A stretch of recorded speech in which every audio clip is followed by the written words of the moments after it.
ইন্না লিল্লাহি ওয়া ইন্না ইলাইহি রাজিউন। আমাদের প্রাণপ্রিয় শরীফ ওসমান হাদী ভাই না ফেরার দেশে পাড়ি জমিয়েছেন। আর কখনো আমাদের মাঝে ফিরে আসবেন না তিনি। আমাদের হৃদয়ের রক্তক্ষরণ হচ্ছে। এই গুলি, এই বুলেট শুধু শরীফ ওসমান হাদী ভাইয়ের মাথায় বিদ্ধ হয় নাই, এই বুলেটটি বিদ্ধ হয়েছে আমাদের প্রত্যেকটা তরুণ যুবকের বুকে। আমরা অতি দ্রুত খুনিদের গ্রেপ্তার করে সুস্থ তদন্তের মাধ্যমে তাদের পাশে যতক্ষণ পর্যন্ত না হচ্ছে ততক্ষণ পর্যন্ত আমরা শান্ত হব না। আমরা খুনিদের পাশে চাই।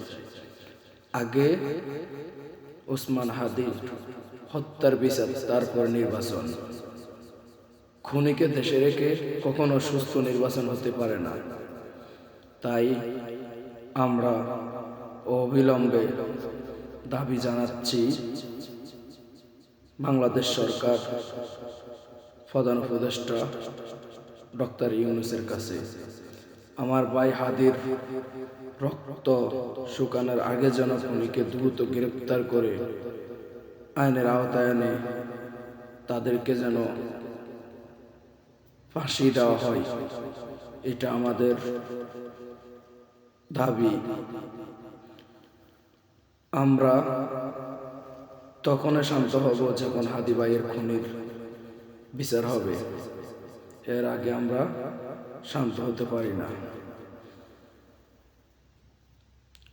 একজন খুনি প্রকাশ্য দিবালোকে দিনের আলোতে একজনকে গুলি করে হত্যার চেষ্টা করে, হত্যা করার মূল উদ্দেশ্য ছিল, কারণ বুলেটটি এক পাশে লাগানো। হাদী ভাই হয়তো সঙ্গে সঙ্গে ইন্তেকাল করেননি, চিকিৎসাধীন অবস্থায় ইন্তেকাল করেছেন। একজন খুনিকে এইভাবে, কিভাবে সে একজন খুনি 12 ঘন্টার মধ্যে দেশ থেকে পালিয়ে যায় অন্য দেশের মধ্যে, এটার জবাব আমরা প্রশাসনের কাছে চাচ্ছি। বাংলাদেশের একজন নাগরিক হিসাবে খুনি কিভাবে বাংলাদেশ ছাড়ল, এটার জবাব দেওয়াটা প্রশাসনের কাছে।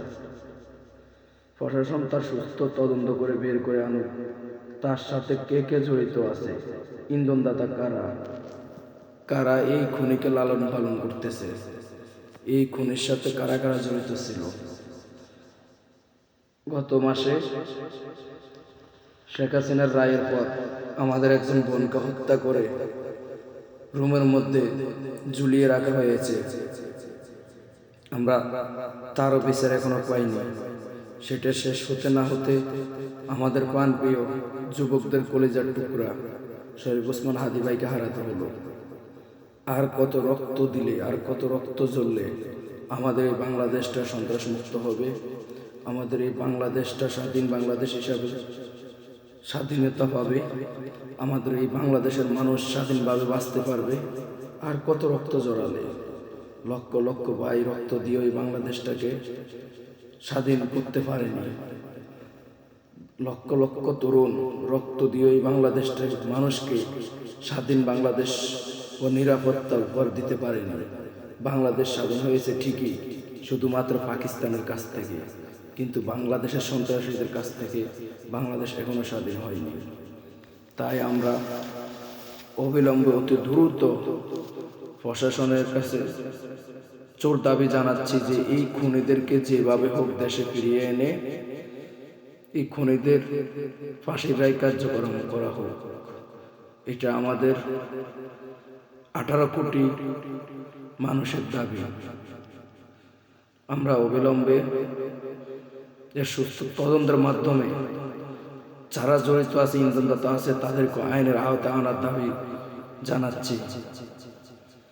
আল্লাহ হাফেজ।